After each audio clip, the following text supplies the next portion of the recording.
আলহামদুলিল্লাহ এই এলাকাবাসী উদ্যোগে ষষ্ঠ বার্ষিকী তফসিরুল কোরআন মাহফিলের আজকে বিশিষ্ট বক্তা হিসেবে ওয়াজ করবেন বিশিষ্ট ইসলামিক চিন্তাবিদ উদীয়মান তরুণ বক্তা হযরত মাওলানা নুরুল মুহাম্মদ হুসাইনি খতিব বাইতুল মুকাররমে মসজিদ রূপসা খুলনা সহকারী সেক্রেটারি বাংলাদেশ ইসলামী প্রচার পরিষদ খুলনা জেলা শাখা হুজুরকে তার গুরুত্বপূর্ণ বয়ান রাখার জন্য সবিনয় অনুরোধ করছি।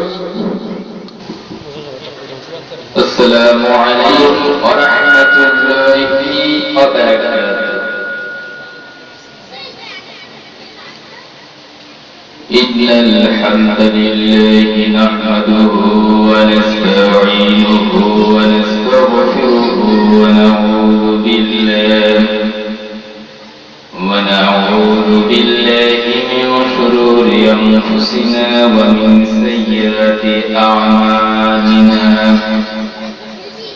من يهد الله فلا مضل له ومن يضلله فلا هادي له. ونشهد أن لا إله إلا الله وحده لا شريك له. ونشهد أن سيدنا وحبيبنا ومولانا محمدا عبده ورسوله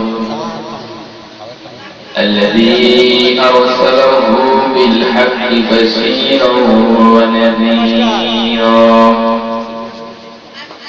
وداعيا إلى الله بإذنه وسراجا منيرا.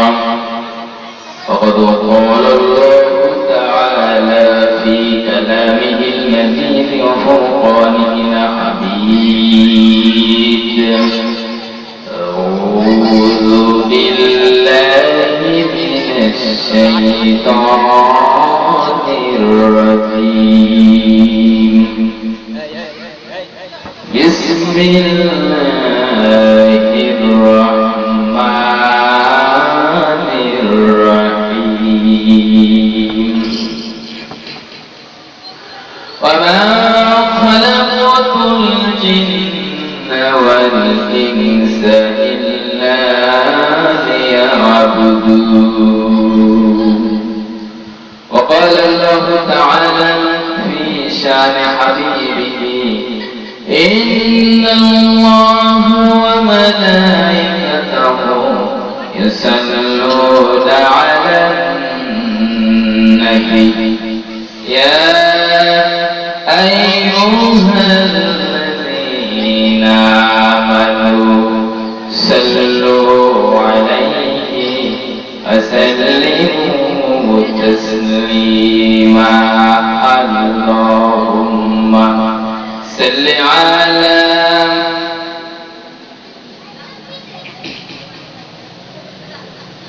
وعلى آل سيدنا مولانا محمد. الأنبي بالشنبي ہے محمد رسول. الأنبي بالشنبي ہے محمد رسول. তোমার জন্য বিশ্বকাতে হয়ে প্রেমে আকুল. আল্লাহুম্মা সাল্লি আলা সাইয়্যিদিনা মাওলানা মুহাম্মদ ওয়া আলা আলিহি.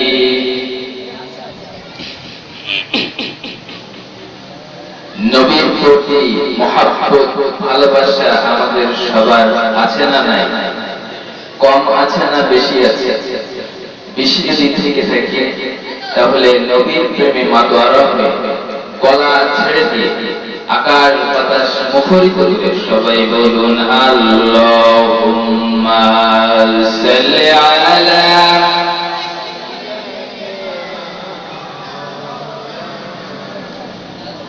وعلى آل سيدنا بلغ العلا بكماله كشف الدجى بجماله حسنت جميع خصاله صلوا عليه ہونا فرد بلبل کا ترنم بھی نہ ہو ہونا فرد بلبل کا ترنم بھی نہ ہو جمدار میں کلیوں کا تبسم بھی نہ ہو بلغ العلا بکمالہ كشف الدجى بجماله حسنت جميع خصاله صلوا عليه سورة مصفدر حكمة معلمة قرية قرآن پڑھی اے دل شاد معلمة بلغ العلا بكماله كشف الدجى بجماله حسنت جميع خصاله صلوا عليه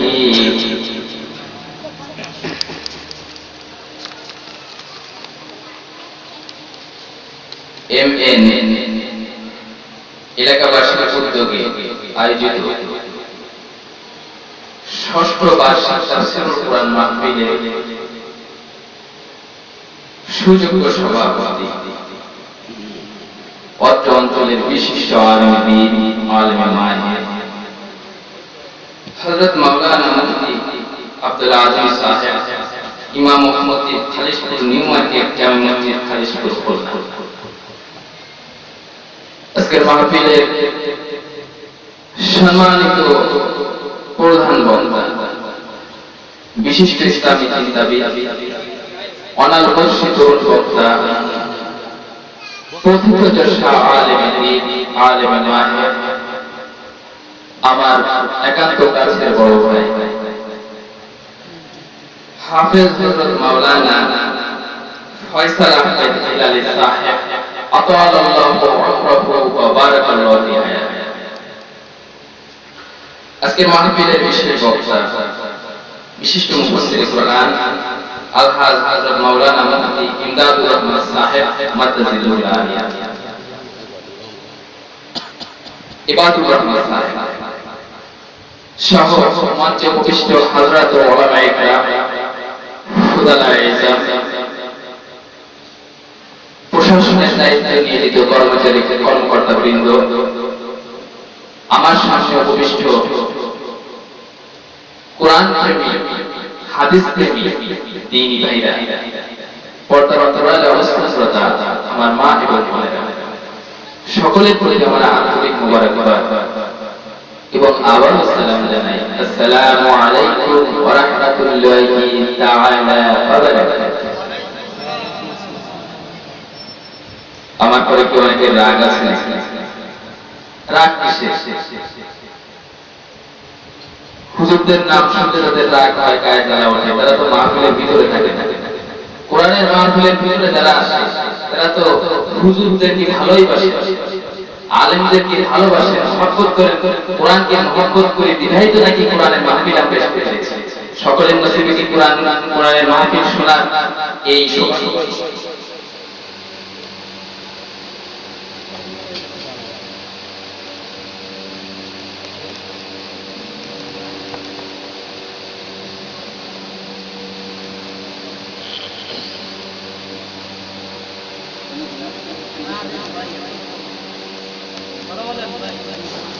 সকলের নসিবে কি এটা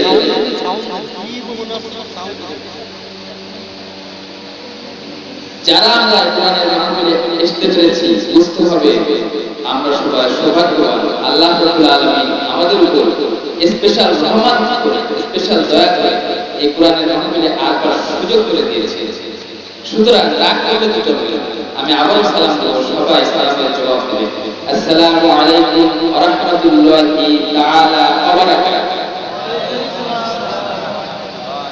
সম্মানিত ভাইরা আমরা শুরুতে আল্লাহ রাব্বুল আলামিনের দরবারে লাখ কোটি শুকরিয়া জ্ঞাপন করছি যে মহান রব্বুল আলামিন আমাদেরকে এমন একটি সময় এমন একটি মুহূর্তে এখানে কুরআনুল কারীমের মাহফিলের আয়োজন করবার তৌফিক ইনায়েত করেছেন, যে মুহূর্তে সারা বিশ্বব্যাপী সমস্ত ইসলাম বিদ্বেষীরা এক হয়েছে পৃথিবী থেকে কিভাবে ইসলামকে নির্মূল করে দেওয়া যায়। সারা বিশ্বব্যাপী সমস্ত নাস্তিক মুরতাদরা ঐক্যবদ্ধ হয়েছে, এক পতাকাতলবদ্ধ হয়েছে কিভাবে বিশ্বের মানচিত্র থেকে মুসলিম দেশগুলোকে মুছে ফেলে দেওয়া যায়।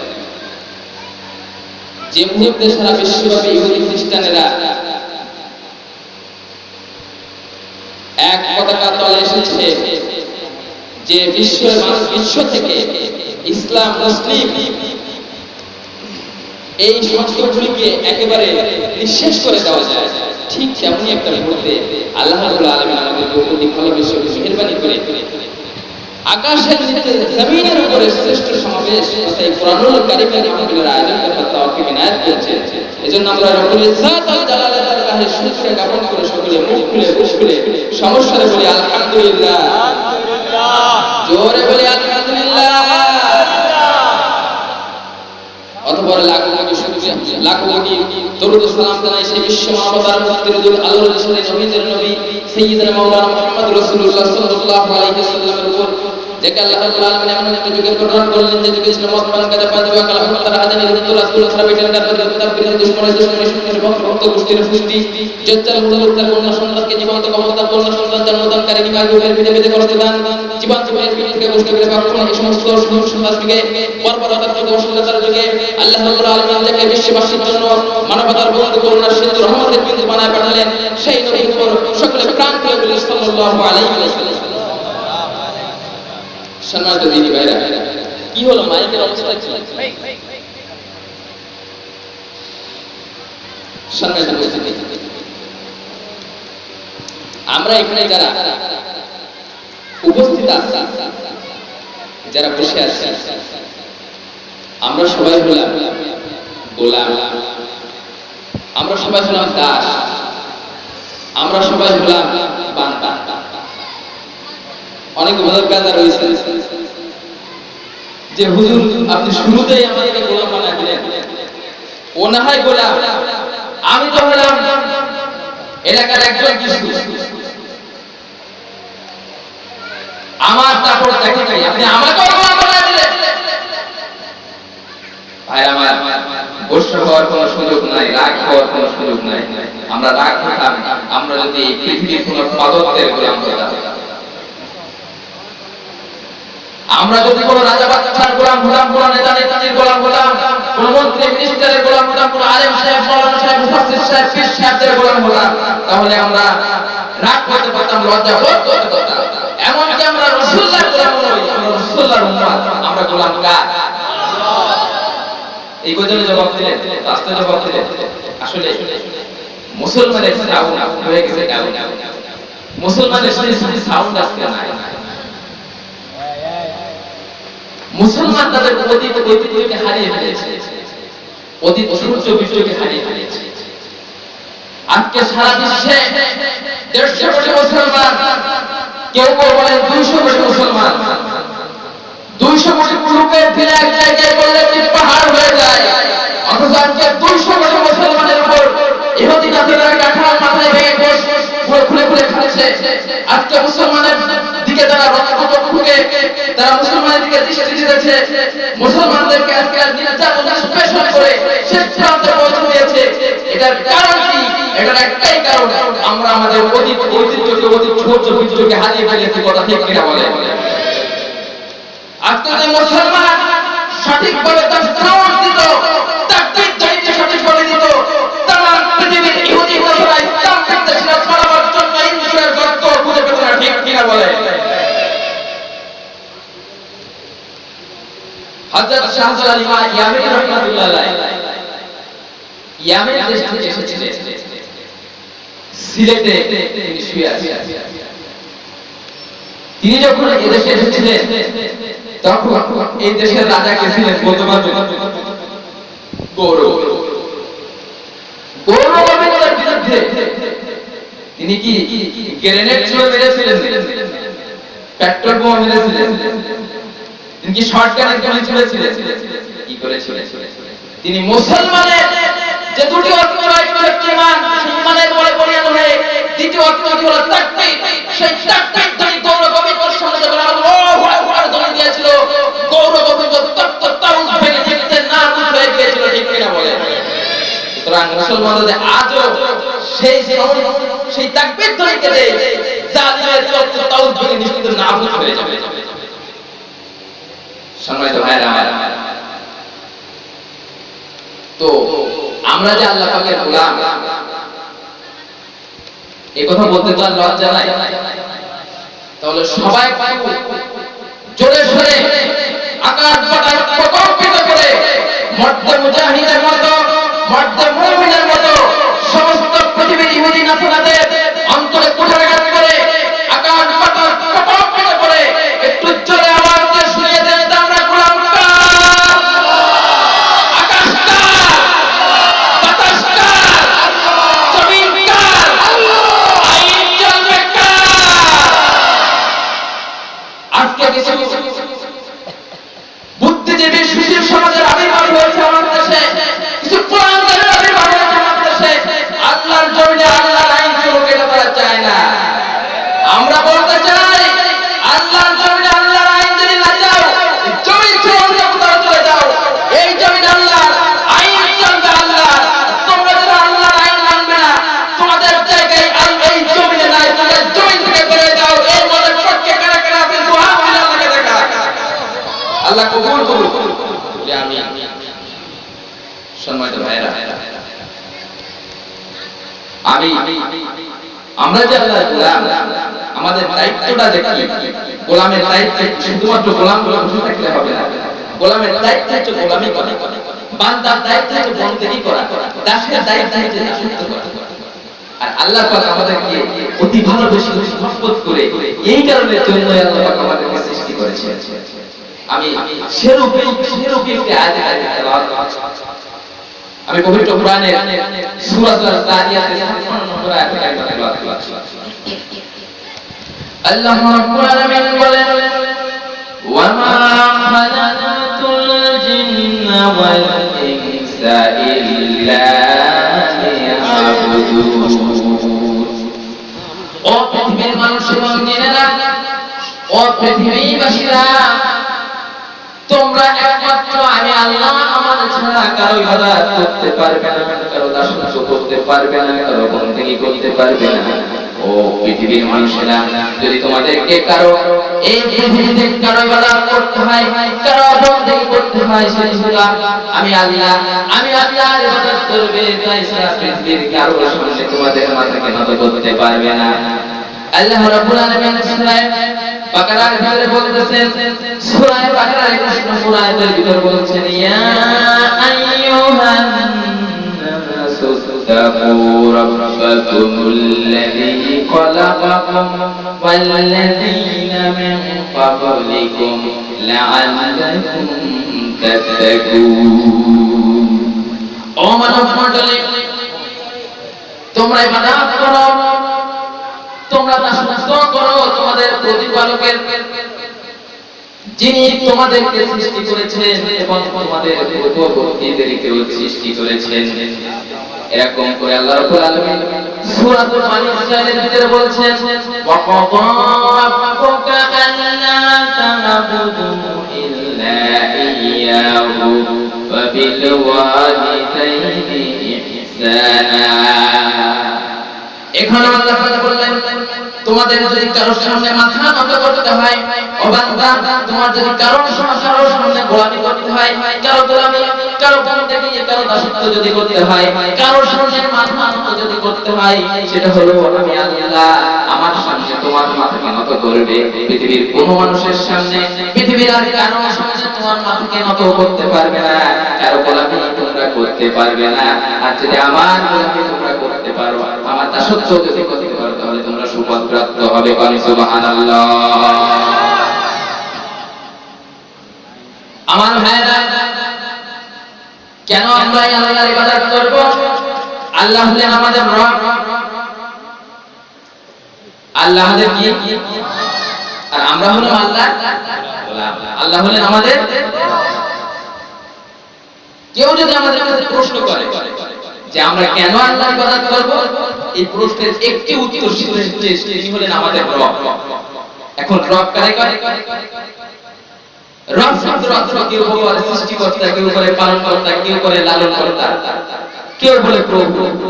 রব শব্দের অর্থ প্রভু হবে না। রব শব্দের অর্থ, আমি সংক্ষেপে রব শব্দের একটা সংক্ষিপ্ত একটা পারিভাষিক পরিচয় দিয়ে আমি ব্যাখ্যা দিতে চলে যাব। জোরে বলি ইনশাআল্লাহ। রব কারে করে? যিনি তার সৃষ্টি জগৎকে, সৃষ্টিকুলকে, মাখলুকাতকে সৃষ্টি করে। ক্ষান্ত থাকেন না, চুপ থাকেন না।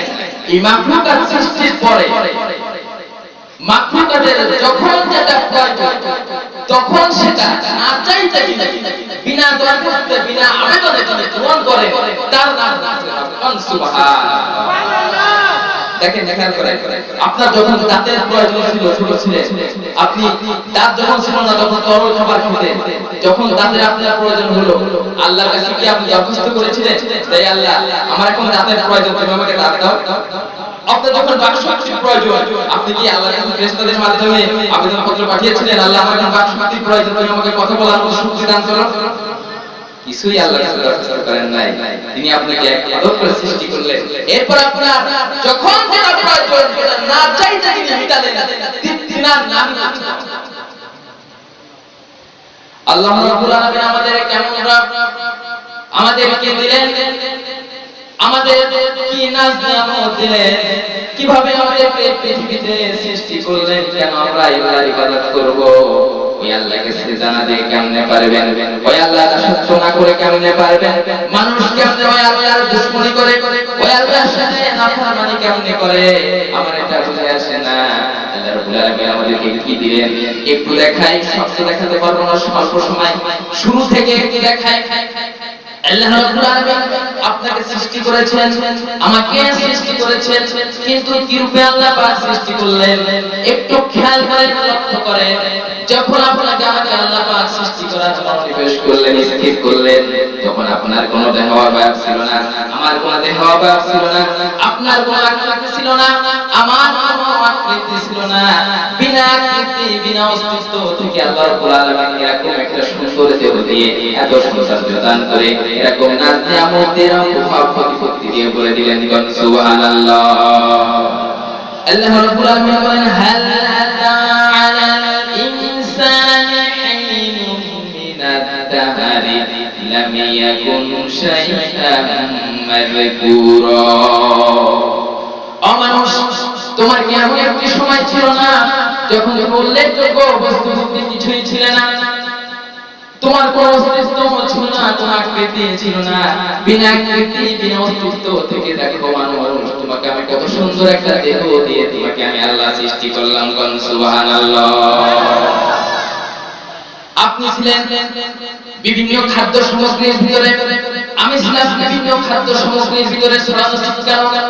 আপনি আমি ছিলাম আলুর ভিতরে, পটলের ভিতরে, বেদানার ভিতরে, আপেলের ভিতরে, মাছের ভিতরে, গোশতের ভিতরে, এরকম করে যত খাবার আছে সমস্ত খাবারের ভিতরে আপনি আমি ছড়ানো ছিটকানো ছিলাম। এগুলো যখন আপনার বাবা খেলেন, আমার বাবা খেলেন, তখন তাদের শরীরের ভিতরে একটি প্রাণ শক্তি চলে আসলো। এইবার প্রাণ শক্তি আসার পরে তাদের শরীরে রক্ত তৈরি হয়ে গেল। রক্ত তৈরি হওয়ার পরে এক ফোঁটা দুই ফোঁটা করে 70 ফোঁটা রক্ত তৈরি করে 70 ফোঁটা রক্ত এক জায়গায় করে আল্লাহ রাব্বুল আলামিন পিতার শরীরের ভিতরে এক এক ফোঁটা করে স্পর্শজন তৈরি করে দিলেন। সুবহানাল্লাহ। এই স্পর্শজনগুলোকে আল্লাহ রাব্বুল আলামিন পিতার শরীরের নিরাপদ একটি পাইপের ভিতরে, নিরাপদ একটি টিউবের ভিতরে সংরক্ষণ করে রাখলেন। সেই টিউবের নাম হচ্ছে মেরুদণ্ড। সেই টিউবের নাম হচ্ছে সিতারা, তার পিছনে থাকে। আল্লাহ রাব্বুল আলামিন সূরা তারিকের ভিতরে বলেছেন, ফালিয়ানজুরিল ইনসানু মিম্মা খুলিকা খুলিকা মিম্মা দাফিক ইয়াখরুজু মিন বাইনিস সুবি ওয়াত তারাইব ইন্নাহু আলা রাজইহি লাকাদির। আল্লাহ রাব্বুল আলামিন বলেন, ও মানুষ, মানুষ যেন তাকায় কি থেকে তাকে আমি সৃষ্টি করলাম। ও মানুষ, তোমার এত কিসের অহংকার, কিসের বড়াই করো? মানুষ, তুমি তাকিয়ে দেখো তোমাকে কি থেকে সৃষ্টি করেছি। একবার টপকে পড়া নাপাক পানি দিয়ে আমি আল্লাহ রাব্বুল আলামিন তোমাকে সৃষ্টি করলাম। যেটা ছিল তোমার বাবার, যেটা ছিল তোমার বাবার মেরুদণ্ডের ভিতরে আর মায়ের পাঁজরের হাড়ের ভিতরে, এই দুটি, এই বাবা এবং মা যখন একত্রিত হয়ে গেলেন, তখন মায়ের ফ্যালোপিয়ান টিউবের ভিতরে পিতা স্পার্মোটোজেন নির্গত করে দিলেন। এবার যখন স্পার্মোটোজেন নির্গত হয়ে গেল, আমরা তো মনে করি যে একবার স্পার্মোটোজেন নির্গত হলে হয়তো একটি শুক্রাণু আসে, আর এতে একটি মাত্র বাচ্চা হবে না। একটু লক্ষ্য করেন, দেখেন আল্লাহকে সিজদা না দিয়ে কেমনে পারবেন, এই আল্লাহর ইবাদত না করে কেমনে পারবেন? মেডিকেল সায়েন্স বলতেছে পিতা মাতা একত্রিত হওয়ার পরে পিতা যখন স্পার্মোটোজেন নির্গত করে দেয়, তখন কম হলেও 1.5 থেকে 2 লক্ষ স্পার্মোটোজেন পিতা একবারে নির্গত করে দেন। সুবহানাল্লাহ। একবার স্পার্মোটোজেন নির্গত হলে 1.5 থেকে 2 লক্ষ শুক্রাণু, 1.5 থেকে 2 লক্ষ শুক্রকি একবার স্পার্মোটোজেনের সাথে পিতার নির্গত হয়ে যায়। এবার মেডিকেল সায়েন্স বলতেছে এক একটা শুক্রাণু থেকে, এক একটা শুক্রকি থেকে এক একটা বাচ্চা পয়দা হবে। এবার আপনারা লক্ষ্য করেন, আর আমাকে বলেন 1.5 লক্ষ দরকার নাই, 1 লক্ষ দরকার নাই, 1000-এরও দরকার নাই, 100 শুক্রাণু যদি মায়ের রেহেমের ভিতরে, মায়ের পেটের ভিতরে চলে যায়, ওখান থেকে যদি 100 বাচ্চা তৈরি হয়ে যায়, 100 বাচ্চা যদি ক্রমান্বয়ে বড় হতে লাগে, তাহলে একটা বাচ্চাও কেউ দিয়ে দেখতে পারবে নাকি? আমাকে বলে, একটি মাও বেঁচে থাকবে নাকি? একটি মাও বেঁচে থাকবে না, একটি বাচ্চাও পৃথিবীর দেখবে না। এবার কেমন আল্লাহ, কেমন ইলাহা, এই আল্লাহর ইবাদত না করে কেমনে পারবেন? লক্ষ্য করেন আল্লাহ রাব্বুল আলামিন কি বললেন। আল্লাহ রাব্বুল আলামিন মায়ের ফিলিপিয়ান টিউবের ভিতরে এটা কি শুরু করলো রে? একটু জিকির করে লা ইলাহা ইল্লাল্লাহ, জোরে লা ইলাহা ইল্লাল্লাহ, জোরে লা ইলাহা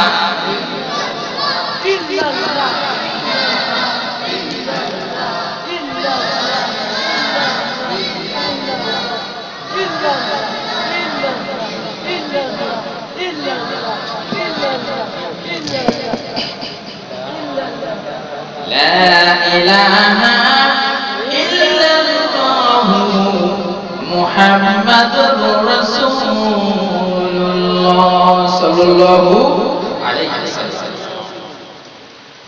সুন্নাত হাজিরি, তো আল্লাহ রাব্বুল আলামিন মায়ের ফিলিপিয়ান টিউবের ভিতরে অসংখ্য রাসায়নিক বর্জ্যের মতো অসংখ্য হাজার হাজার প্রহরী ওখানে আল্লাহ পাক বসিয়ে দিয়েছে, এবং ওদেরকে বলে দিয়েছে যখন লক্ষ লক্ষ শুক্রাণু পিতা স্পার্মোটোজেন নির্গত করার পরে লক্ষ লক্ষ শুক্রাণু যখন ফিলিপিয়ান টিউবের ভিতর দিয়ে মায়ের ডিম্বাণুর দিকে যাবে, তখন ওই প্রহরীরা তোমরা সমস্ত শুক্রাণুকে মেরে ফেলে দিবে, শুধুমাত্র একটি শুক্রাণুকে জীবিত রাখবে। সুবহানাল্লাহ।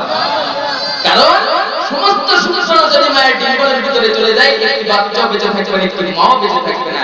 সুতরাং আমি হলাম রব, আমার হচ্ছে পরিপূর্ণ সকল সৃষ্টিকে তার জন্ম থেকে মৃত্যু পর্যন্ত সকল কিছু নিয়ন্ত্রণ করার দায়িত্ব হলো আমি আল্লাহর। সুবহানাল্লাহ।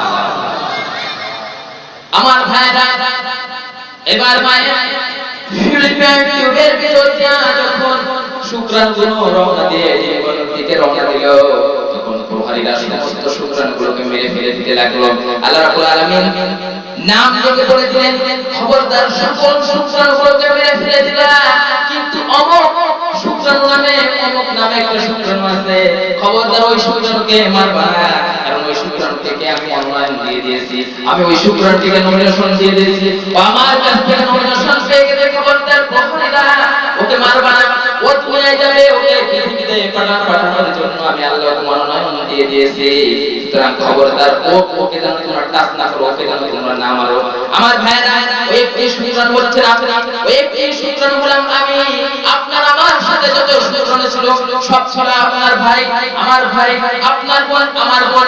এবার আপনার বলেন সমস্ত শুক্রাণুগুলোকে মেরে ফেলে দিয়ে আল্লাহ পাক আপনাকে আমাকে বাঁচিয়ে রাখলেন, আপনাকে আমাকে মনোনয়ন দিয়ে পৃথিবীতে পাঠালেন। তাহলে এই আল্লাহর ইবাদত করার দরকার আছে না নাই? এই পৃথিবীতে নমিনেশন পাওয়ার জন্য, সাধারণ চেয়ারম্যান পাওয়ার জন্য, একটি এমপি নমিনেশন পাওয়ার জন্য, একটি সলিমুল্লি বসুরসি পদ পাওয়ার জন্য মানুষ যদি অন্বেষণ করে, ধর্মঘট করে, লক্ষ লক্ষ টাকা নমিনেশনের পিছনে খরচ করে, লক্ষ লক্ষ কর্মীদেরকে এক জায়গায় করে মিটিং করে, মিছিল করে, এই করে সেই করে অবরোধ করে, তাহলে যে আল্লাহ রাব্বুল আলামিন এই পৃথিবীতে পাঠানোর জন্য আপনাকে আমাকে ভাবে বাছাই করে দিবেন, মনোনয়ন দিয়ে দিলেন, সেই আল্লাহর ইবাদত করার দরকার আছে না নাই? আল্লাহু আকবার। কেন আল্লাহ তাআলা করে? কেন আল্লাহ সাথে দুশমনি করে? কিভাবে, কোন সেন্সে এই আল্লাহকে সিজদা না দিয়ে মানুষ পারে? আবার এই আল্লাহর বিরুদ্ধে আজে বাজে কথা বলে মুখে যা আসে তাই। আরে মানুষ, আহারে পৃথিবীর সকল সৃষ্টিজীব, সকল মাখলুকাত আল্লাহর আইন মেনে চলছে, আল্লাহর রুল মেনে চলছে, আল্লাহর হুকুম মেনে চলছে। কেবলমাত্র মানুষকে বিবেক দেওয়া হয়েছে, বিবেক সম্পন্ন মানুষ বলছে দেয়ার ইজ নো গড। নাউযুবিল্লাহ। সম্মানিত হাজিরিন, এবার মায়ের ফিলিপিয়ান টিউব থেকে ডিম্বাণুর ভিতরে একটি শুক্রাণু চলে আসে। এবার মায়ের আধুনিক বিজ্ঞান বলতেছে, চিকিৎসা বিজ্ঞানীরা বলতেছে মায়ের ফিলিপিয়ান টিউবের শেষ ডিম্বাণু, ওইখানে একটা প্রাচীর আছে, এখানে একটা দরজা আছে, ওটা খোলা থাকে। যখন একটা শুক্রাণু চলে গেল, এরপরে আরো শুক্রাণু যেতে পারে, এই একই বিশৃঙ্খলা সৃষ্টি হয়ে যাবে। এই কারণে জন্য একটি শুক্রাণু যাওয়ার সাথে সাথে আল্লাহ রাব্বুল আলামিন অন্তত 6 মাসের জন্য মায়ের ওই উদার প্রাচীরটা বন্ধ করে দেন। সুবহানাল্লাহ। এবার শুরু হয়ে গেল বাচ্চা প্রক্রিয়া, বাচ্চা তৈরির প্রক্রিয়া। এবার মায়ের ডিম্বাণুর ভিতরে একটি শুক্রাণু কিভাবে ক্রমান্বয়ে বাচ্চার রূপ ধারণ করলো, সেটি ওই কোরআন শরীফে আল্লাহ রাব্বুল আলামিন বয়ান করে দিয়েছেন। আল্লাহ রাব্বুল আলামিন সূরা মুমিনুনের 12 থেকে 14 নম্বর আয়াতের ভিতরে বলছেন, ওয়ালা কাদ খালাকনাল ইনসানা মিন সুলালাতিন মিন তিন সুম্মা জাআলনাহু নুতফাতান ফি قرار مكين ثم خلقنا النطفة علقة فخلقنا العلقة مضغة فخلقنا المضغة عظاما فكسونا العظام لحما আল্লাহ রাব্বুল আলামিন বলেন, আমি নিশ্চয় অবশ্যই মানুষকে মাটির নির্যাস থেকে সৃষ্টি করেছি। মানুষকে আমি আল্লাহ প্রথমে নাপাক পানি আকারে মায়ের রেহেমের ভিতরে রেখে দিয়েছি, ওখান থেকে আমি জমাট রক্তে পরিণত করে দিয়েছি। এরপরে আমি আল্লাহ ওটাকে মাংসের পিণ্ডিতে তৈরি করে দিয়েছি। এরপরে আমি আল্লাহ ওটাকে হাড়িতে পরিণত করেছি। এরপর ওই হাড়ির উপরে গোশত দিয়ে, মাংস দিয়ে ঢেকে দিয়ে পরিপূর্ণ বাচ্চার একটি আকৃতি করে দিয়ে আস্তে করে মায়ের পেট থেকে বের করার ব্যবস্থা করে দিয়েছি। সুবহানাল্লাহ। হাদিস শরীফে নবী বলেন, মায়ের রেহেমের ভিতরে, জরায়ুর ভিতরে পানি আকারে, নুতফা আকারে 40 দিন পর্যন্ত থাকে শুক্রাণু। এই 40 দিন যাওয়ার পরে জমাট রক্তে পরিণত হয়ে যায়, সেটাও 40 দিন থাকে। এই জমাট রক্ত 40 দিন বয়স হয়ে যাওয়ার পর ওটাকে আল্লাহ রাব্বুল আলামিন মাংসের পিণ্ডিতে তৈরি করে দেন। মাংসের পিণ্ডি আকারে 40 দিন থাকে। এরপর ওই মাংসের পিণ্ডকে আল্লাহ রাব্বুল আলামিন হাড়ি বানিয়ে দেন। এরপরে হাড়ির উপরে আবার গোশত দিয়ে ঢেকে দিয়ে পরিপূর্ণ বাচ্চার একটা আকৃতি দিয়ে দেন। এরপরে 6 মাস যখন বাচ্চার বয়স হয়ে যায়, যখন 6 মাস ওই গর্ভে বাচ্চার বয়স হয়ে যায়, তখন আল্লাহ রাব্বুল আলামিন বাচ্চার শরীরের ভিতরে, দেহের ভিতরে রূহ ঢুকে দেন। সুবহানাল্লাহ। এবার যখন বাচ্চার রূহ চলে আসলো শরীরের ভিতরে, তখন বাচ্চার পরিপূর্ণতা হয়ে গেল। এবার সিজার করে বাচ্চাকে অপারেশন করে মায়ের মায়ের গর্ভ থেকে মায়ের পেট থেকে বের করা যায়। আজ বিজ্ঞান বলতেছে যে 10 মাস 10 দিন 9 মাস 8 মাস এর কোনো দরকার নাই, 6 মাস থেকে বাচ্চা পরিপূর্ণতা এসে যায়, তখন বাচ্চা মাকে সিজার করে বাচ্চাকে বের করা যায়। আজকে বিজ্ঞান বলতেছে, অথচ এই কথা রূপকার তিনি হলেন আমার আপনার নবী বিশ্বনবী জনাব মুহাম্মদ রাসূলুল্লাহ। তার মাধ্যমে আল্লাহ পাক প্রায় 1400 বছর পূর্বে পৃথিবীর মানব মণ্ডলীকে আল্লাহ পাক জানিয়ে দিয়েছেন। আল্লাহ রাব্বুল আলামিন বলেন ওয়াসাইনাল ইনসানা বিওয়ালিদাইহি হামালাতুহু উম্মুহু ওয়াহানান আলা ওয়াহানিন ওয়া ওয়াদাআতুহু ওয়া ফিসালুহু ফি আমাইনি ইয়াশকুরু লি ওয়া লিওয়ালিদাইকা ইলাইহিল মাসীর। আল্লাহ পাক বলেন পৃথিবীর সকল মানব মণ্ডলীকে আমি আদেশ করেছি তারা যেন তাদের পিতামাতার সাথে সৎ ব্যবহার করে, কারণ তার মা তাকে গর্ভে ধারণ করেছে, কষ্টের পর কষ্ট, শ্রান্তির পর শ্রান্তি, ক্লান্তির পর ক্লান্তি অনুভব করে তার মা তাকে গর্ভে ধারণ করেছে, ডেলিভারিও করেছে অনেক কষ্টের সাথে। সুতরাং ও পৃথিবীর মানুষেরা এবং তোমার মা আমাইনে 2 বছর পর্যন্ত তোমাকে দুধ পান করিয়েছে, বুকে তাজা রক্ত তোমাদেরকে পান করিয়েছে। খবরদার পৃথিবীর মানুষেরা এই মায়ের সাথে নাফরমানি করবে না, তোমরা আমার কৃতজ্ঞতা প্রকাশ করো। 2 নম্বরে যদি কৃতজ্ঞ হতে হয়, 2 নম্বরে কৃতজ্ঞ হও তোমার আব্বা এবং আম্মার প্রতি। সুবহানাল্লাহ। এখানে আল্লাহ পাক বলছেন দুগ্ধ পানের সর্বোচ্চ সময়সীমা হচ্ছে 2 বছর। অন্যত্র আল্লাহ পাক বলছেন হামালাতুহু উম্মুহু কুরহা ওয়া ওয়াদাআতুহু অফিসালুহু সালাসুল হামলুহু অফিসালুহু সালাসুনা শাহরা।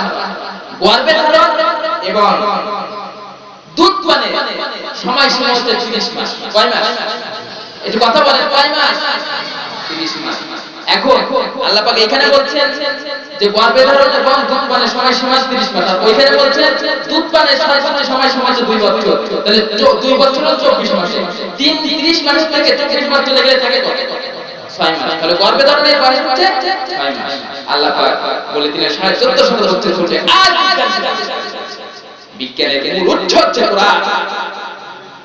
সুতরাং বিজ্ঞানের সঠিক অঙ্কটা যত পারবে কোরআন বোঝা, ইসলাম বোঝা মানুষের জন্য তত সহজ। সম্মানিত হাজির, তো এবার যখন মাতৃগর্ভে প্রাণের অস্তিত্ব চলে আসে তখন জীবনের নিরাপত্তা দরকার আছে না? আসতে বলেন, জীবনের নিরাপত্তার দরকার আছে না? কিন্তু মাতৃগর্ভে প্রাণের নিরাপত্তা পৃথিবীর কি কোনো মতবাদীরা দিয়েছে? কেউ চিন্তাও করে না যে মাতৃগর্ভে প্রাণের নিরাপত্তার দরকার আছে। আরো বড়, আপনি যাতে না আসতে পারেন পৃথিবীতে, আমি যাতে না আসতে পারি, পৃথিবীর বহু অধিকারের কর্মীরা, বহু মতবাদীরা, বহু দলদীরা এমন ষড়যন্ত্র করেছে যাতে করে প্রতিবন্ধকতা সৃষ্টি করে আপনাকে আমাকে পৃথিবীতে না আনা যায়। কথা ঠিক কিনা বলেন? মাতৃগর্ভের প্রাণের নিরাপত্তা পৃথিবীর কোন দলদীরা দেয় নাই, পৃথিবীর কোন অধিকারের কর্মীরা দেয় নাই, কোন নেতা নেত্রীরা দেয় নাই, কোন মতবাদীরা দেয় নাই। মাতৃগর্ভের প্রাণের নিরাপত্তা যিনি দিলেন তিনি হলেন আমার আপনার আল্লাহ রাব্বুল আলামিন। সুবহানাল্লাহ। আল্লাহ রাব্বুল আলামিন সূরা বানী ইসরাঈলে বললেন ওয়ালা তাকতুলু আওলাদাকুম খাশিয়াতা ইমলাক নাহনু নারযুকুহুম ওয়া ইয়্যাকুম ইন্না ক্বাতলাহুম কানা খিতাআন কাবীরা। ওয়ালা তাকতুলু আওলাদাকুম, আল্লাহ রাব্বুল আলামিন বলছেন পৃথিবীর মানুষেরা খবরদার, তোমাদের গর্ভে যাবে সন্তানকে তোমরা হত্যা করবে না। মাতৃগর্ভের প্রাণী অস্তিত্ব আসার পরে কোন সন্তানকে তোমরা হত্যা করবে না। তোমরা দরিদ্র হয়ে যাওয়ার ভয়ে, গরিব হয়ে যাওয়ার ভয়ে, নিঃস্ব হয়ে যাওয়ার ভয়ে খবরদার, খবরদার তোমরা পৃথিবীর মানুষেরা শুনে নাও, গর্ভজাত সন্তানকে হত্যা করবে না। কারণ হত্যা হচ্ছে একটি কবিরা গুনাহ, হত্যা হচ্ছে একটি মারাত্মক অপরাধ। কমেন্ট করলেন কে? এই নির্দেশ করলেন কে? আল্লাহ পাক নির্দেশ করে দিলেন খবরদার, মাতৃগর্ভে প্রাণের অস্তিত্ব আসার পরে একটি বাচ্চাকে হত্যা করতে পারবে না। মতবাদীরা কিভাবে কোন প্ল্যানে বাচ্চাকে হত্যা করা যায় সে বহু রকম প্ল্যান চালাইতেছে। সুতরাং মাতৃগর্ভে প্রাণের অস্তিত্ব সরকার, যে মা এটাকে হত্যা করবে, যে বাবা এটাকে হত্যা করার জন্য সহযোগিতা করবে, যদি কোনো ডাক্তার, যদি কোনো নার্সের সঙ্গে সংশ্লিষ্ট থাকে, যদি কোনো হসপিটাল এটা নিয়ে ব্যবসা করতে জন্য মেডিসিন তৈরি হয়, প্রত্যেককে কাল কিয়ামতের ময়দানে আল্লাহ রাব্বুল আলামিন যখন বিচারের কোর্ট বসবেন, যখন ট্রাইব্যুনাল গঠন করবেন, ওই ট্রাইব্যুনালে সকলকে হত্যার কাতারে দাঁড়াতে হবে, ঠিক কিনা বলেন? সম্মানিত হাজিরিন, আমি তো মাতৃগর্ভে প্রাণের নিরাপত্তা নিয়ে কথা বলতেছি। আজকে এই দুনিয়াতে, এই পৃথিবীতে, জমিনের উপরে মানুষের জীবনের কি কোনো নিরাপত্তা আছে? মানুষের জীবনের কি কোনো নিরাপত্তা আছে? হত্যা হয়ে গেছে ছেলে খেলা, হত্যা হয়ে গেছে প্রতিনিয়ত একটা বাচ্চাদের পুতুল খেলা। এই হত্যাকে কিছু মনে করছে না, কি হয়ে যাচ্ছে? পিতা ছেলেকে হত্যা করছে, ছেলে পিতাকে হত্যা করছে, মা মেয়েকে হত্যা করছে, মেয়ে মাকে হত্যা করছে, স্বামী স্ত্রীকে হত্যা করছে, স্ত্রী স্বামীকে হত্যা করছে, ভাই ভাইকে হত্যা করছে, বন্ধু বন্ধুকে হত্যা করছে। এটা কি হয়ে গেল? উলাইকা কাল আনআম বাল হুম আযাব।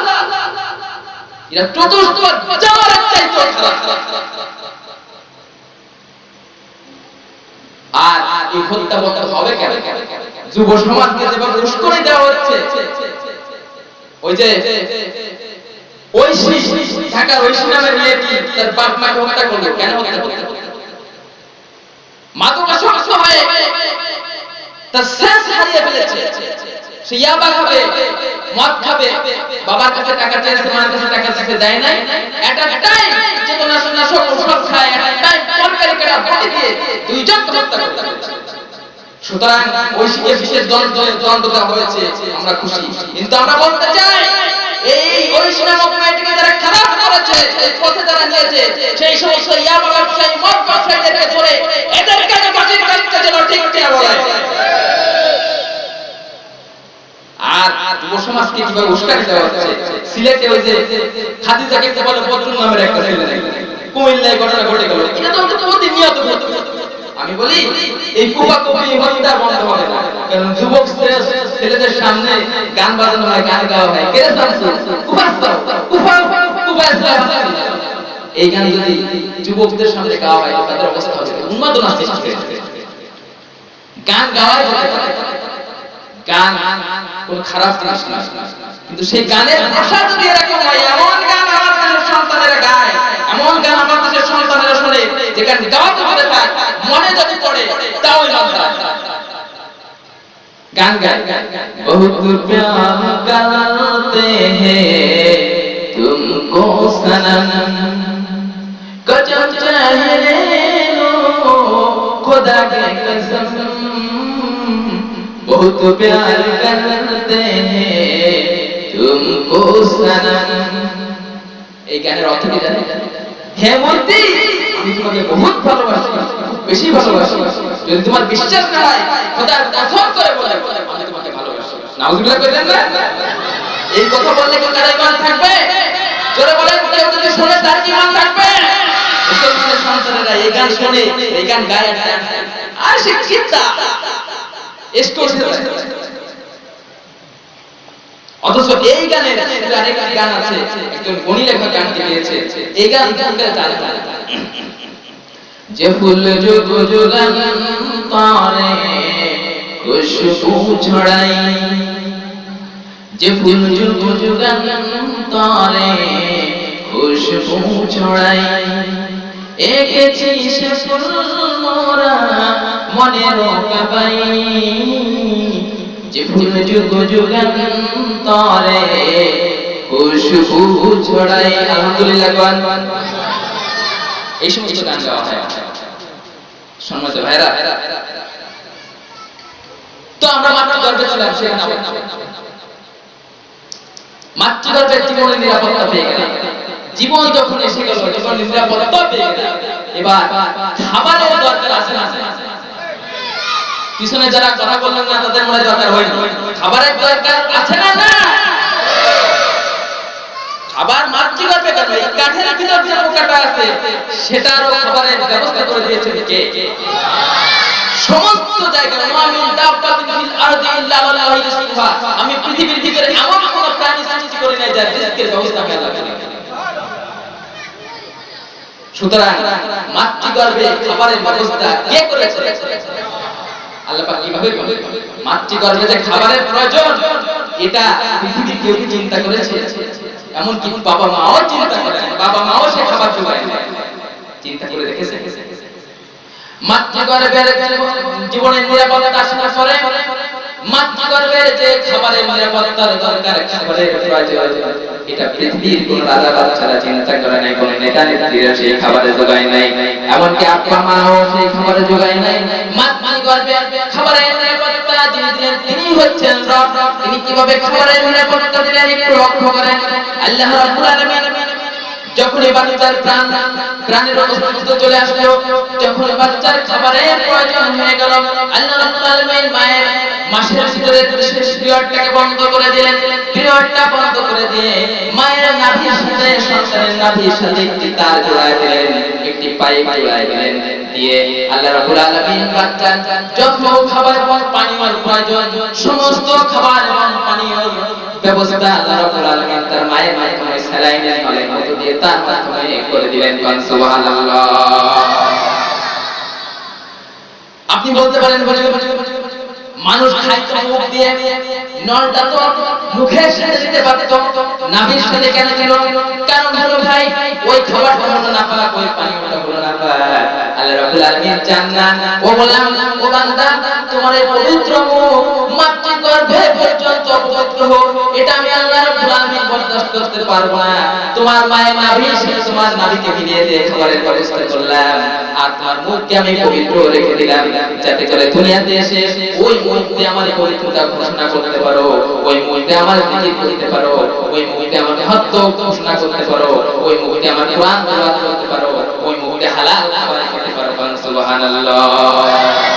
মানুষ পৃথিবীতে এসে সেই মুখ দিয়ে বাজে কথা বলে, অশ্লীল কথা বলে, অশ্লীল গান গায়, আর আল্লাহর বিরুদ্ধে ইসলামের বিরুদ্ধে যা মনে চায়। শোনা শোনা খাবারের মানে কথা পেয়ে গেলাম। এবার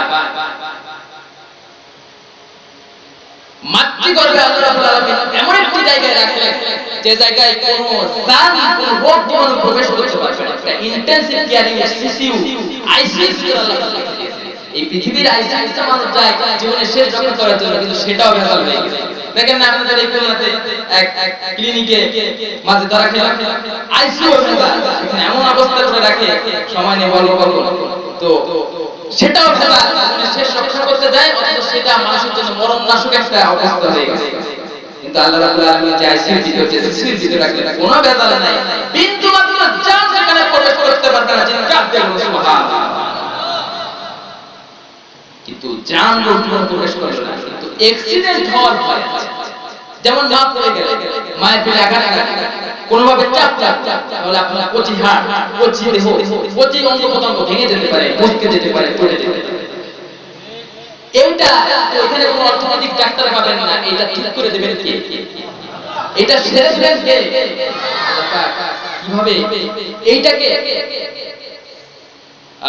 শুশ্রূষা দেওয়ার জন্য কি ব্যবস্থা আল্লাহ তাআলা রেখেছেন, চিকিৎসা দেওয়ার জন্য কি ব্যবস্থা আল্লাহ তাআলা, কি ডাক্তার মেডিসিন ওখানে চেক করে আল্লাহ রাব্বুল আলামিন জানেন। মায়ের অ্যাক্সিডেন্টের কারণে বাচ্চার অ্যাক্সিডেন্ট করতে পারে, বাচ্চার হাত পা ভেঙে যেতে পারে, মস্কে যেতে পারে, চলে যেতে পারে। এই কারণে জন্য আল্লাহ রাব্বুল আলামিন যে প্যাকেটের ভিতরে বাচ্চাকে রেখেছেন, প্যাকেটের চতুর্দিক দিয়ে পানি আকারে একেবারে তরল পদার্থ আকারে কিছু মেডিসিন চতুর্দিক থেকে রেখে দিয়েছেন। চিকিৎসা বিজ্ঞানীরা বলতেছে যখনই মা অ্যাক্সিডেন্ট করবে, বাচ্চার কোনো অঙ্গ প্রত্যঙ্গ ভেঙে যাবে, মস্কে যাবে, চলে যাবে, ওই তরল পদার্থ যেই মাত্র ওই ভাঙা জায়গায়, মস্কা জায়গায় ছবে, ওই মস্কা জায়গায় যখন লেগে যাবে, লাগা 1 ঘন্টার ভিতরে পুনরায় যেমন পিওর বাচ্চা ছিল সেরকম পিওর বাচ্চাতে পরিণত হয়ে যাবে। সুবহানাল্লাহ। যালিকুমুল্লাহু রাব্বুকুম, তোমার আল্লাহ হলেন তোমার রব, ইবাদত করো সেই। ঢাকা ইউনিভার্সিটির বারান্দাতে দুদিন ঘুরা, অক্সফোর্ড ইউনিভার্সিটির বারান্দাতে দুদিন ঘুরা, হার্ভার্ড ইউনিভার্সিটির বারান্দাতে দুদিন ঘুরা, ক্যালিফোর্নিয়া ইউনিভার্সিটির বারান্দাতে দুদিন ঘুরা, দুই কেজি কেনে বই দর্শনের বই পড়ে আসে বলে ভাই সব বুঝে নাই কি বলছো ভাই আনছি নাতি জ্ঞান অদেখা জিনিসকে বিশ্বাস করি না আল্লাহ বলে আউযুবিল্লাহ একটু জোরে কবেন না তুমি কি শিখেছো কোরআন কি শিখেছো এজন্য ডক্টর মোহাম্মদ শহীদুল্লাহ কথাতেই বলেছেন যে ব্যক্তি শিক্ষা অর্জন করে পণ্ডিত হলো পাণ্ডিত্য অর্জন করে লেখাপড়া শিখে সে পণ্ডিত পাণ্ডিত্য অর্জন করে সে পণ্ডিত কিন্তু এই কিতাবের এর ভিতর নাই জ্ঞান যার ভিতর নাই সে হচ্ছে মূর্খ পণ্ডিত ঠিক কিনা বলে সর্বপ্রথম সে ওহির জ্ঞান তাহলে এই সমস্ত আলাদা কথা বলবো না মাথা ব্রেন খাটাতে খাটাতে মাথা রাত কই আন্তর্জাতিক এয়ারপোর্ট হয়ে গেছে এরপর আসল বুদ্ধি মাথার ভিতরে আসে আসবে এই কোরআনের কাছে না আসলে নিয়ামত পাওয়া যায় সম্মান ভাইরা এত কিছুর পরেও এত কিছু দেওয়ার পরে যারা আল্লাহর নাফরমানি করে আল্লাহর বিরোধিতা করে আল্লাহর দুশমনি করে তাদের মতো নাফরমান কুলাঙ্গার আল্লাহর জমিনে আর না কিন্তু আমরা বলতে চাই তোমরা নাফরমানি করবা যা করবা তোমাদের মধ্যে নিজেদের ভিতরে সীমাবদ্ধ রাখবা ওপেনলি আমাদের কাছে যদি কিছু আসে আল্লাহর নামে আদেবের মতলব করেছো ইসলামের নামে আদেবের মতলব করেছো নবীর নামে কটূক্তি করেছো তাহলে সূরা তাওবার 11 নম্বর আয়াত অনুযায়ী বুখারী শরীফের হাদিস অনুযায়ী আমরা তাদেরকে ধরে তাদেরকে টুকরো টুকরো করে বঙ্গোপস করে ভাসিয়ে দিয়ে তাদের শেষ কীর্তি শেষ করে তারপরে আমরা ঘরে উঠবো কথা ঠিক কিনা বলে এই মজার পক্ষে কেন কেন আছে আলহামদুলিল্লাহ ইসলাম কেন বাস্তব করার কারো অধিকার নাই এই পৃথিবীতে কারো কাছে জানা দেওয়া হয় নাই এই পৃথিবী কারো বাপের না কারো স্বামীর না এটা আল্লাহর জন্য এখানে সে আল্লাহকে নিয়ে বিদ্রোহ করবা নবীর নামে আজে বাজে কথা বলবা আর আমরা সুযোগ করে বোবা শয়তানের কাছে শামিল হব সেই চিন্তা বাদ দাও সম্মানিত ভাইরা আমরা রুবুবিয়তে পড়ে যাই মানুষ কেন মাথা মারে মানুষ কোন ব্রেন আমি ছোটবেলায় বয়স যখন 4-5 আমার নানির সাথে গিয়েছি নানির বাবার বাড়িতে বেড়াতে আমাকে যদি কেউ জিজ্ঞেস করে তোমার জীবনের সবথেকে স্মরণীয় ঘটনাটি বলো এই ঘটনাটি আমার তার থেকে বাদ পড়বে আমার বয়স 4-5 কিন্তু আমার মনে হচ্ছে গতকালকে ঘটনাটি ঘটে গেছে আমার সামনে ভিডিও আকারে ফুটে দেখায় আমি বেড়াতে যাওয়ার পরে একদিন সকালবেলা আমার ওই বাড়ি নানির সাথে পুকুরে গেছি নানি থালাবাটি পরিষ্কার করবে আমি পুকুরে তার সাথে গেছি ছোট মানুষ যে ওই পুকুরের ঘাট মানে আপনার সিঁড়ি পাকা সিঁড়ি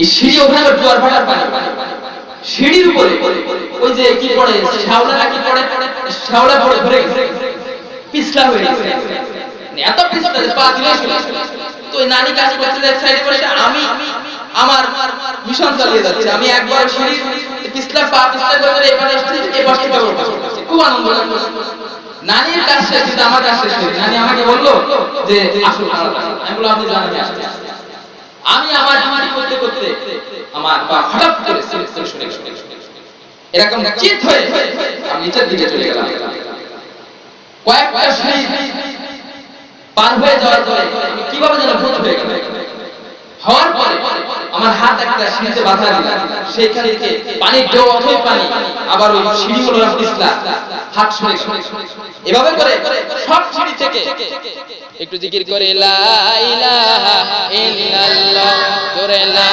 ইলাহা ইল্লাল্লাহ ইলাহা ইল্লাল্লাহ লা ইলাহা ইল্লাল্লাহ জোরে লা ইলাহা ইল্লাল্লাহ লা ইলাহা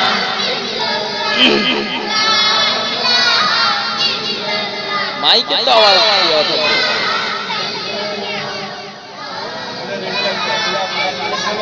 কিভাবে ভাই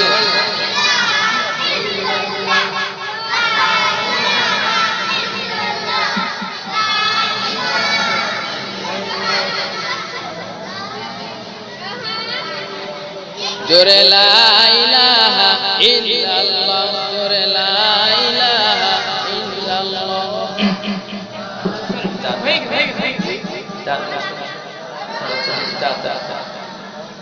আসমানে আল্লাহ, জমিনে আল্লাহ, হায়াতে আল্লাহ, মাউতে আল্লাহ, লা ইলাহা ইল্লাল্লাহ, জোরে লা ইলাহা ইল্লাল্লাহ, জোরে লা ইলাহা ইল্লাল্লাহ, লা ইলাহা। চারবার চেষ্টা করো। লা ইলাহা ইল্লাল্লাহ, লা ইলাহা ইল্লাল্লাহ, লা ইলাহা ইল্লাল্লাহ, লা ইলাহা ইল্লাল্লাহ, মুহাম্মাদুর রাসূলুল্লাহ। তো আমি আমার ওই অবস্থায় হাতটা সব সরে গেছে, শুধু এই মধ্যমা আঙ্গুলটি আমার ওই একটা সিঁড়ি একেবারে কোনায় ওখানে বেঁধে আছে।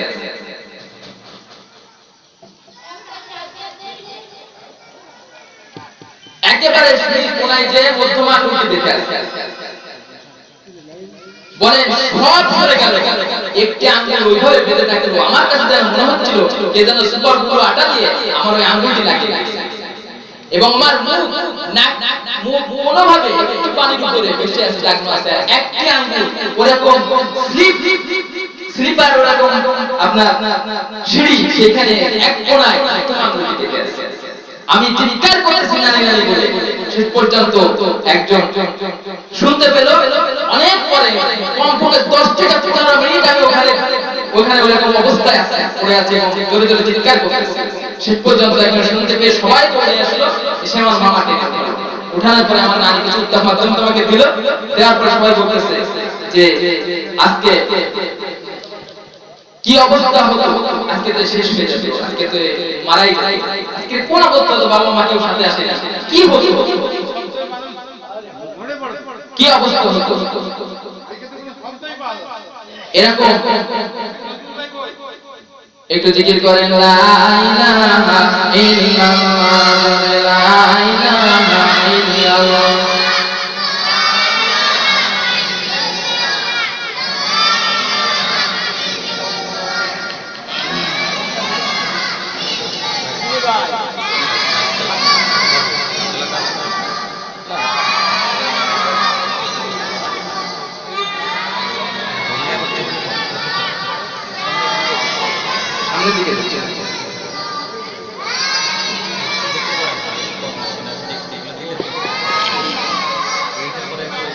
লা ইলাহা ইল্লাল্লাহ, মুহাম্মাদুর রাসূলুল্লাহ।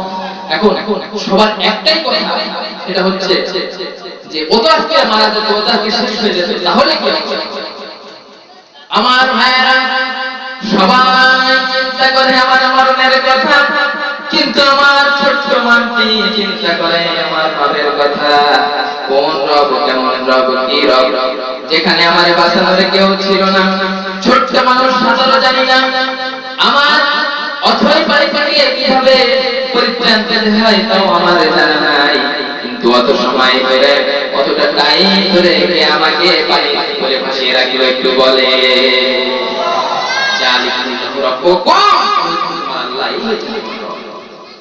মানুষ কোথায় যাচ্ছ, কার থেকে যাচ্ছ?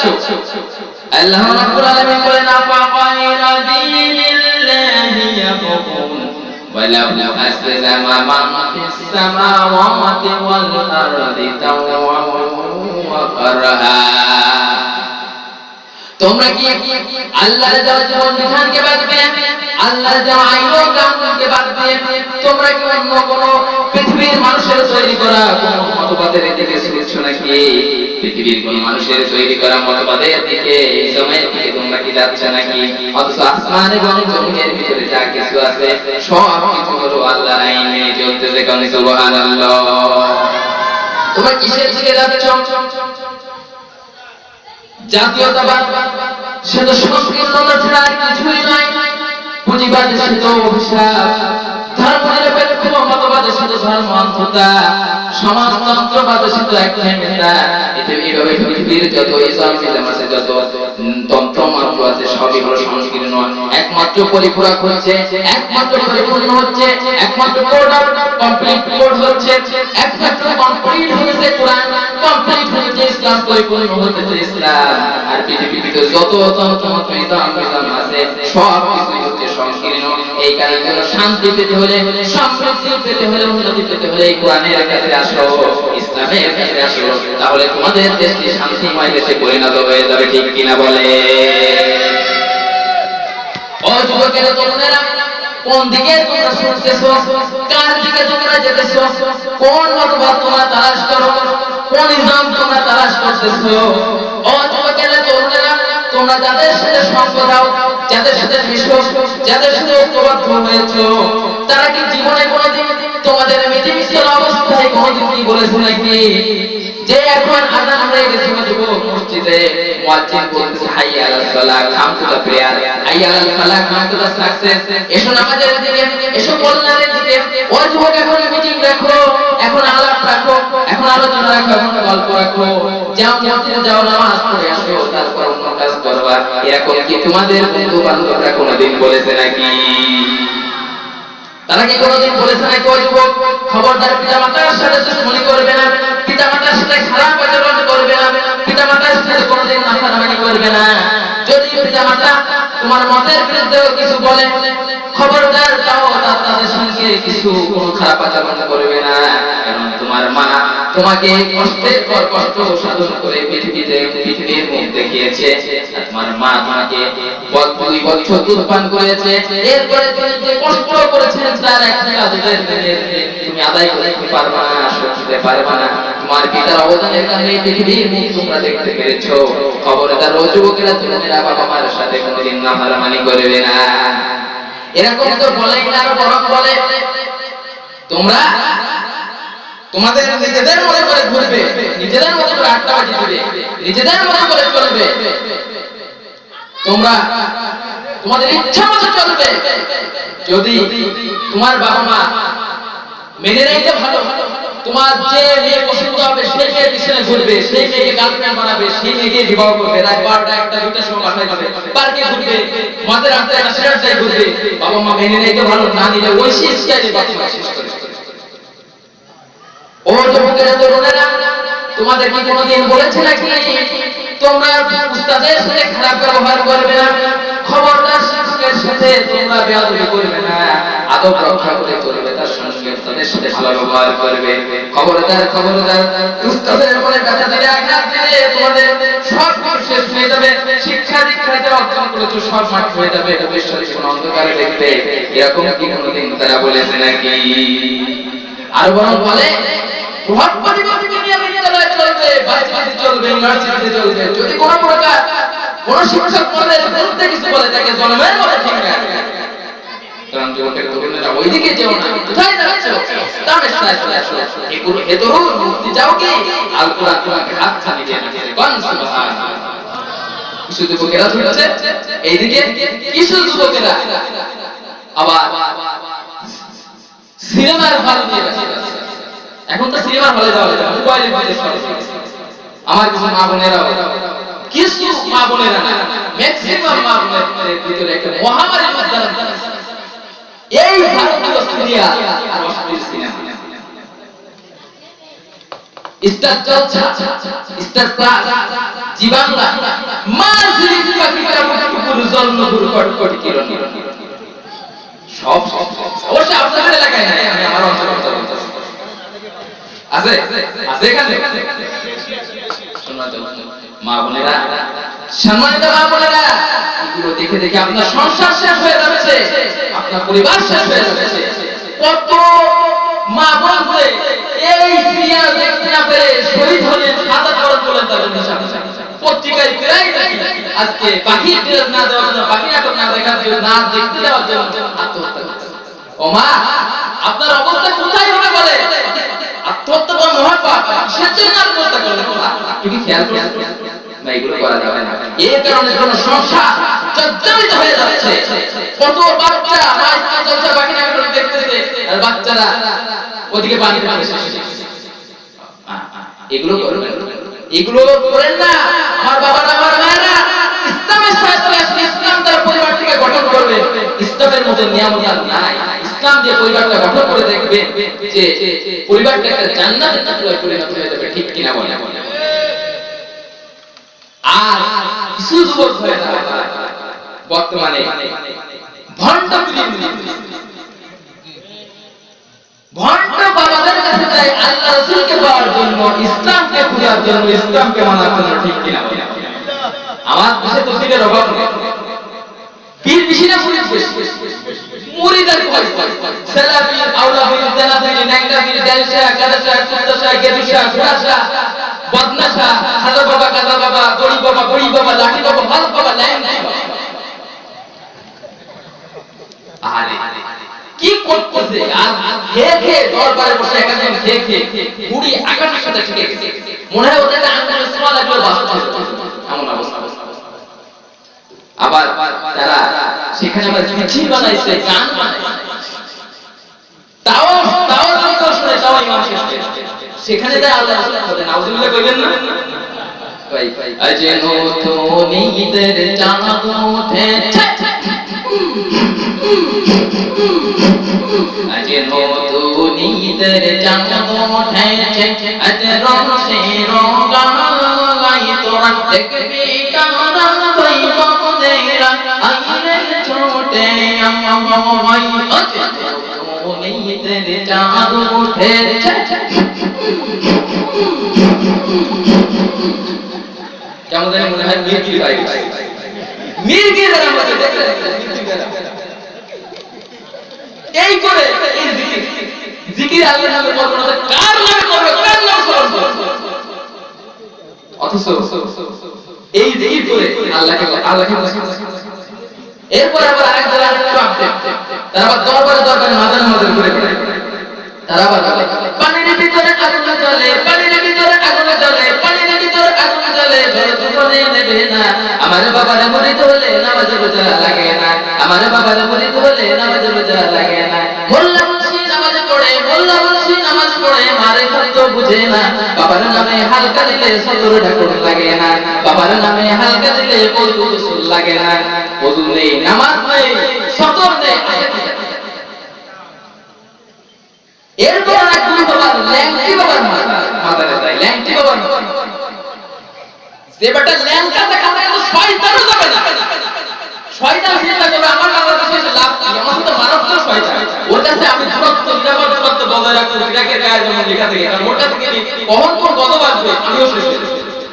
শয়তান ওর কাছে সেইখানে মানুষ হাজার মানুষ ভিড় করে, সেইখানে যায় বলে কি আমরা আল্লাহ রাসূলকে দেখে আসছি, নাউজুবিল্লাহ।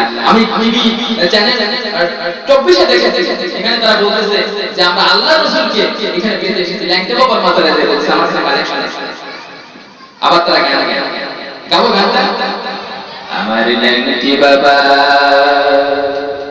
আমার ল্যাংটি বাবা আল্লাহর ওলি, গোলাপের ফুল আশিকাতে নয়ন মনি নূরের ফুল, আমার ল্যাংটি বাবা, আমার ল্যাংটি বাবা, বাবা আমার জানে রোজান কোরআনের বুলবুল, তোমার প্রেমে চলছে আল্লাহর রাসূল, আমার ল্যাংটি বাবা, আমার ল্যাংটি বাবা আল্লাহর ওলি, গোলাপের ফুল আশিকাতে নয়ন মনি নূরের ফুল, আমার ল্যাংটি বাবা।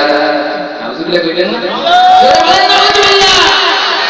এই সংসার পিরাবার মুরিদ মুরিদ চিন্তা করা, মহিলাদেরকে নিয়ে মা-বোনদেরকে নিয়ে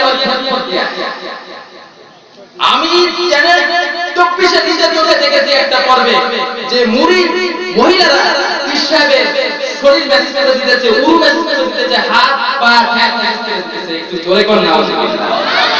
যে সমস্ত পিরারা, যে সমস্ত বড়রা মুরিদ মুরিদ চিন্তা নয়, মহিলাদেরকে নিয়ে খেদমত নয়, তাদের দরবারে নামাজ পড়ার কোনো পালাই নাই, এই সমস্ত মুরিদদের দরবারগুলো ভেঙে চালিয়ে গুড়িয়ে দেওয়ার দরকার, ঠিক কিনা বলে? মন্ডামি করার জায়গা পাও না, ইসলামকে নিয়ে ব্যবসা করছে কি, একজন বাড়ি গাড়ি ঘুরিটা করছে, আর বাড়ি গাড়ি ঠিকই লক্ষ লক্ষ টাকা, কোটি কোটি টাকা তাদের আমেরিকা, ইউরোপে, সিঙ্গাপুরে বিভিন্ন দেশে তারা ব্যবসা করছে, মতিঝিল, গুলশান আর বালিধারায় কখন চুল অট্টালিকা বানাচ্ছে। আপনাদের হাতে না, তাদের কাছে নামাজ লাগে না, রোজা লাগে না, কিন্তু গাজা কাদিয়া এটা ঠিক না। সম্মানিত ভাইরা, আমি পীর বিরোধী করি। এদেশে আমরা ইসলামটাকে পেয়েছি পীরদের মাধ্যমে। আমার বাড়ির হাতে শুয়ে আছেন খাজা খান জামাল রহমাতুল্লাহ আলাইহি, আল্লাহর ওলি। সিলেটে শুয়ে আছেন শাহজালাল আলী রহমাতুল্লাহ আলাইহি, আল্লাহর ওলি। আজমিরে শুয়ে আছেন খাজা মঈনুদ্দিন চিশতি আজমিরি রহমাতুল্লাহ, আল্লাহর ওলি। সারসিনা শুয়ে আছেন আল্লামা রাসূল আহমদ, আল্লাহর ওলি। সাইয়েদ শাহ রহমাতুল্লাহ, আল্লাহর ওলি। এরা পয়সা করে পীর ছিলেন না, এরা এসেছিলেন দিনের দাওয়াত দেওয়ার জন্য, এরা এসেছিলেন হককে জাগ্রত করার জন্য। ঠিক কিনা বলে? আর এখন এগুলো হয়ে গেছে সব পয়সা খোর, সবজি করা খায় আর দরবারে বসে বসে শুধু নিয়া শুধু নিয়া মুরিদটা কি আনন্দ আর আমার দিদের আমার খাওয়া আর কিছু আমার বন্ধুগণ, পীর সাহেবের দরবারে পর্দার কোনো বলাই নাই, অথচ আমার নবী পর্দার ব্যাপারে কি তাকিয়ে দিয়ে গিয়েছে। আমার নবীর দরবারে একজন অন্ধ সাহাবী আসিয়াছেন। আয়েশা সিদ্দিকা রাদিয়াল্লাহু তাআলা আনহা নবীর দরবারে বসা। নবীজি দেখেন অন্ধ সাহাবী কাছে কাছে চলে আসছেন, মা আয়েশা এখানে বসে আছেন। আমার নবী বলেন, আয়েশা রে কি ব্যাপার, তুমি এখনো যাও না কেন? একজন সাহাবী আমার কাছে আসতেছেন। আয়েশা বলেন, ইয়া রাসূলুল্লাহ, ও সাহাবী তো অন্ধ, উনি তো আমাকে দেখতে পারবেন না, সুতরাং আমি এখানে বসলে সমস্যা কি হবে? নবীজি চক্ষু রক্তিমাকার ধারণ করে চোখ যেন লাল হয়ে গেল। নবীজি বললেন, আয়েশা রে, তোমাকে সে নাকি দেখতে পাচ্ছে না, কিন্তু তুমি তো তাকে দেখতে পেতেছো। ও আয়েশা, সুতরাং তুমি যখন তাকে দেখতেছো তখন তো এটা পর্দার খেলাফি হয়ে যেতেছে। তুমি কেমন করে বলো সে তো আমাকে দেখতে পাচ্ছে না? নবীজি এতটা পর্দার খেলাফ করেন, আপনি সেখানে পর্দার কোনো বালাই নাই। পীর ছিলেন আহমদ সাহেব মুজাদ্দিদ আল-কাশিফ রাহমাতুল্লাহ আলাইহি। তার সময় ভারতবর্ষের প্রেসিডেন্ট ছিল, সম্রাট ছিল সম্রাট আকবর। সম্রাট আকবর দ্বীন-ই ইলাহি চালু করতেন। দ্বীন-ই ইলাহি হচ্ছে সমস্ত ধর্মকে ব্যান্ড করে নিজে একটি ধর্ম তৈরি করলো, নাম দিল দ্বীন-ই ইলাহি। নাউজুবিল্লাহ কবেন না? এই দ্বীন-ই ইলাহি বিভিন্ন কিছু, বিভিন্ন মতবাদ ছিল, বিভিন্ন মূলনীতি ছিল। কয়েকটি মূলনীতি আমি বলছি। যেমন সে বলেছিল যে মানুষ মানুষকে দেখে আর সালাম দিবে না, মানুষ মানুষকে দেখে বলবে আল্লাহু আকবার, উত্তরে বলবে দিল্লে ইলাহি। ওর নাম আকবর, এই কারণে আল্লাহু আকবার দিল্লে ইলাহি বলতে ওকে বোঝানো। নাম কিনতে কে না চায়? সবাই তো চায় নামটা, আমার নামটা এখানে জড়ানো, আমি ওটা প্রতিষ্ঠিত করেছি, ওটা স্থাপন করেছি, এখানে আমার নাম থাকুক, নাম কিন্তু সবাই চায়। ওর সেরকম ভাবে নাম লাগানো সালাম বাদ দিয়ে সালামকে রহিত করা যাবে? যত ভালো কথাই হোক না কেন সালামের বদলে কি দেওয়া যাবে? এই অথরিটি কি কেউ, এই অথরিটি কি কাউকে দেওয়া হয়েছে? এরপরে সে কি করলো? ওইখানে সালাম উঠিয়ে দিল, এরপরে বললো যে লা ইলাহা ইল্লাল্লাহ আকবার করে। এরপরে সে জন্মদিন প্রথা চালু করলো, মানুষ মারা গেলে জিয়ারত করতে হবে। 19 প্রথা চালু করলো, পয়লা বৈশাখ চালু করলো। এই যে পয়লা বৈশাখ আসছে, বিষয়ে আমি কখনো হুজুর বলতে, আমি এর বিষয়ে রাজনীতি আসলে নাই। তো এইগুলো সে চালু করলো। কেমন কিভাবে করছিল সেটা রাষ্ট্রীয় পাওয়ার। তার মানে বোঝা যায় রাষ্ট্রীয় পাওয়ার কিন্তু অনেক কিছু করে।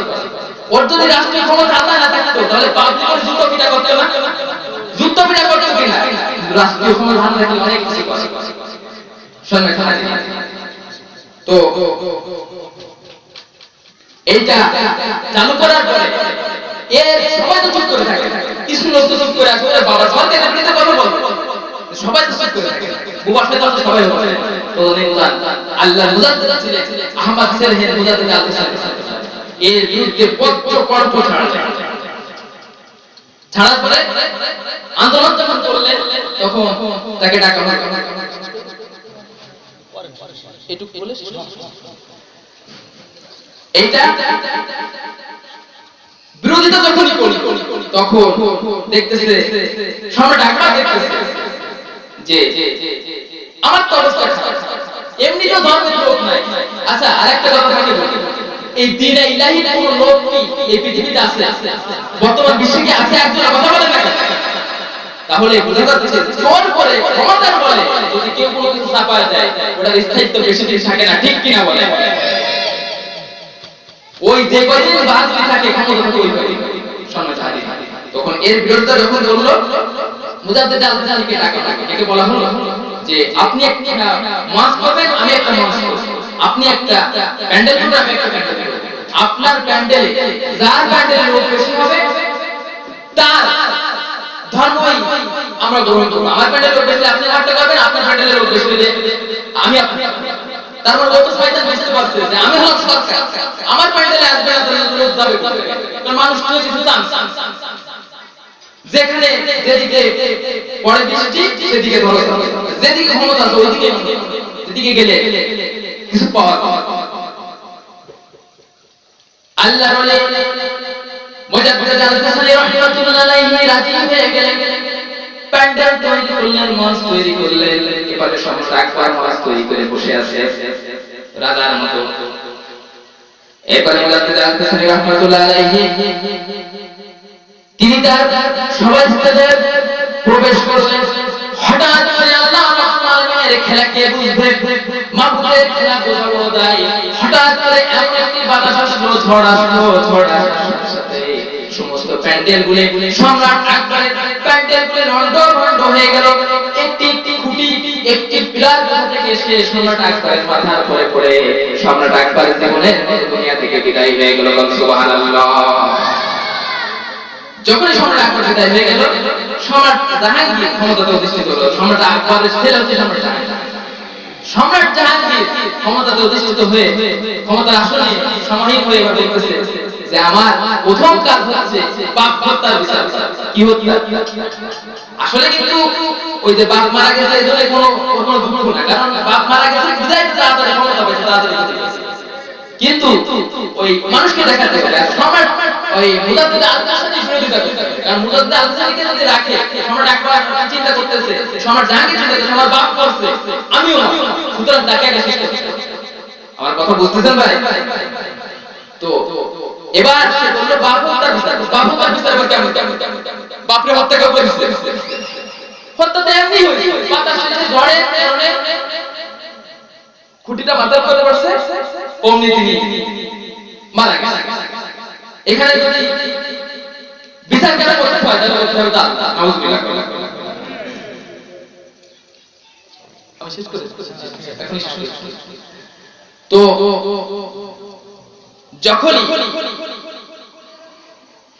এই কাজটি তারা করল, মানে সম্রাট জাহাঙ্গীর যখন এই চিন্তা করে ঘোষণা দিল, পুলিশ পাঠিয়ে দিল মুজাদ্দিদ আল-হাসানীকে গ্রেফতার করা হলো, ঢুকানো হলো। এক নম্বর আসলে না এটা তো একটা চক্রান্ত, মানুষের বুঝতে বাকি খানার পরে জেলখানায় ঢুকানো হলো। কিছুদিন পরে জেলের একটা চিঠি লিখতে যেটা আরক্ষীর কাছে চিঠি লিখতে ঝাপানা জেল তোমার চোরের জন্য, ডাকাতের জন্য, গুন্ডাদের জন্য বা মারদের জন্য। তো মুজাদ্দিদ আল-হাসানী নামক কোন ব্যক্তিকে আপনি জেলের ভিতরে ঢুকাইছেন, যাকে জেলের ভিতরে ঢুকানোর পরে জেলের ভিতর যত চোর, গুন্ডা, বদমাশ, রাজক, খুনি ছিল সকলগুলি তাহাজ্জুদ করে, নামাজ পড়ে, জিকির করে আল্লাহর ওলিতে পরিণত হয়ে যাচ্ছে। সুবহানাল্লাহ। ওরা কোথায় দিবা, কোথায় যাওয়া, যেখানে দিবা সেখানে অবস্থা এমন হয়ে যাবে তোমাদের চোখ বড় বড় হয়ে যাবে। তাই জন্য ভাই কোরআনের কাছে আসো, ইসলামের কাছে আসো। এরপর মুজাদ্দিদ ওই চিঠিতে সম্রাট জাহাঙ্গীরের চিন্তা করছে কি হলো, দিলাম জেলের ভিতর, সে জায়গা থেকে অবস্থা হলো, সে জায়গা থেকে আলাদা একটা তাদের শিবির হয়ে গেছে, থানা হয়ে গেছে। আমার ভাইয়েরা, সম্রাট জাহাঙ্গীর চিন্তা করতেছে কি করা যায়। এমন সময় একদিন হঠাৎ ঘুমিয়ে পড়েছিলেন রাতের বেলায়, জ্যোতির্ময় এক মহাপুরুষ তার সামনে এসে হাজির। তার এক ডান হাতে কোরআন, বাম হাতে তরবারি, এমন ভাবে তিনি দাঁড়িয়ে আছেন, এমন জ্যোতির্ময়, তার দিকে তাকানো যাচ্ছে না, চোখ জ্বলসে যাচ্ছে। সম্রাট জাহাঙ্গীর সালাম দিলেন, লোকটি সালামের কোনো উত্তর দিল না, পায়ে কদম বসে করতে গেল, কদম বসে করতে গেলে তিনি সরে গেলেন। বললেন, সম্রাট জাহাঙ্গীর জিজ্ঞেস করলো যে আপনি কে, আপনার পরিচয় কি? সালাম দিলাম, উত্তর দিলেন না, কদম বসে করতে গেলাম, সরে গেলেন, আপনার পরিচয়টা দিলেন। ওই লোকটি জবাব দিলেন, তুই আমাকে চিনতে পারবি না, তোকে আমি পরিচয় দিতে আসি নাই। তারপর আমি বলি, যখন জানতে চেয়েছিস আমি হলাম আখিরি জামানার পয়গম্বর বিশ্বনবী মুহাম্মদ রাসূলুল্লাহ রাসূলুল্লাহ কোন সুবহানাল্লাহ। আমি জানতে এসেছি আমার আহমদ সেরেন মুজাদ্দেদকে আর কতকাল জেলে হারিয়ে রেখে যে পরিস্থিতি এটা আমার কাছে খোলাখুলি আজকে বলে দেখুন সুবহানাল্লাহ। আল্লাহ নবীদেরকে আল্লাহদেরকে কোরআনওয়ালাদেরকে হেফাজত করেন কে? আস্তে বলবেন না হেফাজত করেন কে? এই বিশ্বাস করে মুজাদ্দেদকে কোন শক্তি মুসলমানদেরকে পরাভূত করতে পারবে না, ঠিক কিনা বলে? সকল কিছু তত্ত্ব ভেঙে একদিন নিস্তেজ নাবুদ হয়ে যাবে, চল বলে ইনশাআল্লাহ। হাজিরিন, কোরআন থেকে বসায় রেখে আমার কথা বলা আসলে এর বিরোধ হয়, কিন্তু অন্য মানে আপনি মনে করতে পারেন মধ্যে বাধায় চলে গেল, পরবর্তীতে দাওয়াত দিয়েছেন আমার কোন ইতিহাস নিয়ে কথা বাধায় রাখি। আমি এই জন্য ঘটনাটা শেষ করলাম, কারণ মানুষকে কিছু দিতে হবে, খালি পকেট পূজাই করে নিয়ে গেলে হবে। সুতরাং এই কারণে শেষ করলাম। আমার জন্য দোয়া করবেন, অন্য কোনো